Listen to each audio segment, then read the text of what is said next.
Hey guys, Kevin with eTrailer, and today I'm going to be talking to you about the Lippert 24-inch Scissor Jack. So as you can see, our neighbor's stabilizer jack is just sitting here and spinning. It's not actually activating the gears inside that will force the Scissor Jack down so that we can stabilize our camper. So this actually happens because people come up here and use a impact drill and press on this too hard, because the impact drill is going to be hammering as it's either reversing or tightening up our Scissor Jack. So we want to make sure that we're actually using the hand crank instead of going ahead and using a drill, even though the drill is going to be a whole lot quicker and easier. So just a little tech tip there for your future use.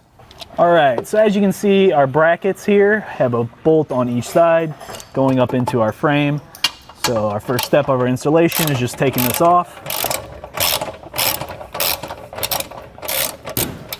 I personally like to go back and forth just to keep it even. I don't want my one side getting pinched a little bit.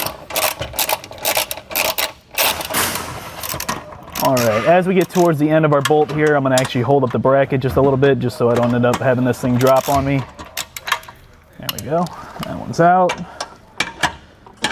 Now we can finish the other side up. And our stabilizer is free. All right, so as you can see on our brackets here, we have 4 spots right here and then 2 others so that we can try and match up to our old bolt holes. That way we don't have to drill anymore, which is a very, very, very common question that we get, because I also answer questions through emails on our website, and this is just something that people constantly post in. Hey, I need a new stabilizer jack for whatever reason. Maybe it got hit, maybe somebody put it down too far and just ended up breaking it and it needed to be replaced, but they don't want to go ahead and drill new bolt holes. So to mitigate that, we're going to first check, make sure this lines up. So I'll get under the trailer now. So unfortunately, with our bolt holes right now, if we put this down, it's going to end up not matching up on both sides. So one little trick that we can do is these brackets are actually removable. All you need to do is just double check the bolt holes on your old one, and you can just take the brackets off of that. So what we're gonna do now is I'll just measure, make sure that the bolts on our brackets line up exactly how these ones do, and then we can take these off, put our old ones back onto this one, and then just bolt it right back up into the place that we had it already. All right, so I measured the distance between our bolt holes on our old stabilizer and then our new one, and found that they're both 2 inches center to center. So I will be able to take these bolts out and then put our brackets onto our new stabilizer. So I'm gonna go ahead and do that now.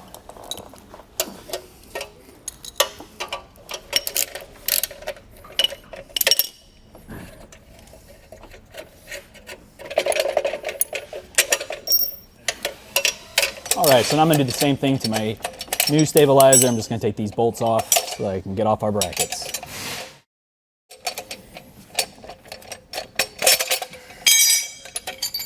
All right, so my bolts are just a tiny bit bigger and they're not gonna fit through my holes here. So I'm just gonna drill this out just a little bit so I can get my bolts through. Doesn't matter, this isn't like threaded or anything. It's literally just gonna sit through there and then be tightened on with our locking nut.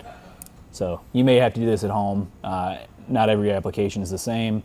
Just a little FYI for you. All right, so I went ahead and drilled out both of my holes a little bit bigger just so that I can get my bolts through.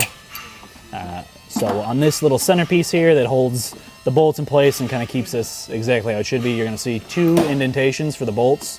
So as we're sliding our bolts through, we're gonna wanna make sure that we're actually lacing it into that little groove that's on each side with our bolts. So let's start with our right side here. We're gonna pass it through. Try and line it up with our other side here. And then we can do our other bolts. You may have to fight it just a little bit. Sometimes these are a little bit tight, trying to pass the bolt through, but I drilled out the hole pretty good, so we don't really have any issues. I have that pop right on. And now we can go ahead and put on our locking nuts. So I'm just gonna do it hand tight to start, and then we will go from there, tightening it down with our socket.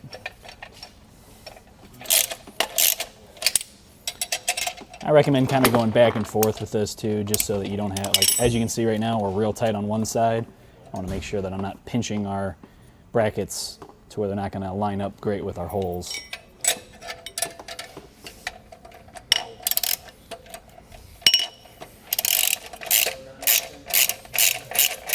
All right, now that we have our brackets back on, we can go ahead, set this right up against our frame and put it back in place. All right, so our kit's gonna come with some shiny new hardware. Honestly, you could just reuse the hardware you already have, but I'm gonna go ahead and use the new hardware. So one other thing, when I'm placing my jack back up on our frame, I wanna make sure that I have our spindle piece here actually facing out. That way we can access it to put the stabilizer down. If we place it the other way, it's going to be a real hassle trying to get under the trailer and lower our stabilizer down. All right, now with it up in place, I'm just going to hand tighten some of these bolts, kind of get lined up and supported a bit before I go ahead and tighten it down. If they give you a little bit of trouble, go ahead and throw your wrench on there. I'm going to try and get a couple of bolts in here extra, but you really only need 2.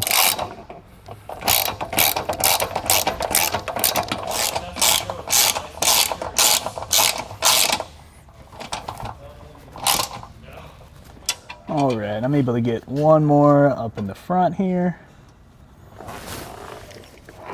Let's go ahead and put that on.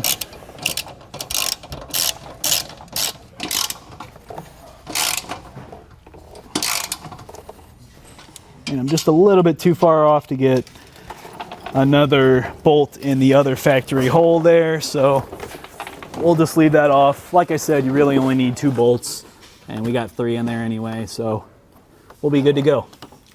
All right, now that we have our stabilizing jack in place, I'm gonna go ahead and test it out for you. So we'll stick on our crank. As you can see, real smooth operation going down.